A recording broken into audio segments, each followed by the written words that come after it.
গঙ্গামতি চর প্রকৃতির এক অপূর্ব নৈসর্গিক সৌন্দর্য। সমুদ্রের ঢেউ আর নদীর শান্ত স্রোতের মিলনে গড়ে ওঠা গঙ্গামতি চর যেন প্রকৃতির এক অপরূপ উপহার।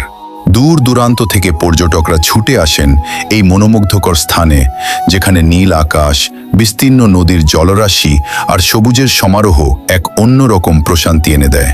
সকালবেলার সূর্যের আলো যখন নদীর বুকে পড়ে, তখন চারপাশের দৃশ্য হয়ে ওঠে আরও আকর্ষণীয়।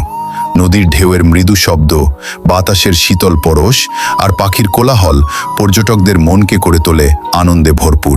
বিকেলের সময় সূর্যাস্তের লাল আভায় গঙ্গামতি চর যেন এক স্বপ্নের রাজ্যে পরিণত হয়। এখানকার নদী, প্রাকৃতিক পরিবেশ এবং শান্ত সৌন্দর্য মানুষকে কিছু সময়ের জন্য ব্যস্ত জীবন থেকে দূরে নিয়ে যায়। পরিবার, বন্ধু কিংবা প্রিয়জনদের সঙ্গে ঘুরতে আসার জন্য গঙ্গামতি চর হতে পারে এক অসাধারণ ভ্রমণ স্থান। প্রকৃতির অপরূপ সৌন্দর্যে সাজানো গঙ্গামতি চর শুধু একটি পর্যটন স্থান নয়, এটি মানুষের মন ভালো করার এক শান্তির ঠিকানা, যেখানে গেলে বারবার ফিরে আসতে ইচ্ছে করে, কারণ এখানে লুকিয়ে আছে নদী আর প্রকৃতির এক অনন্য ভালোবাসার গল্প।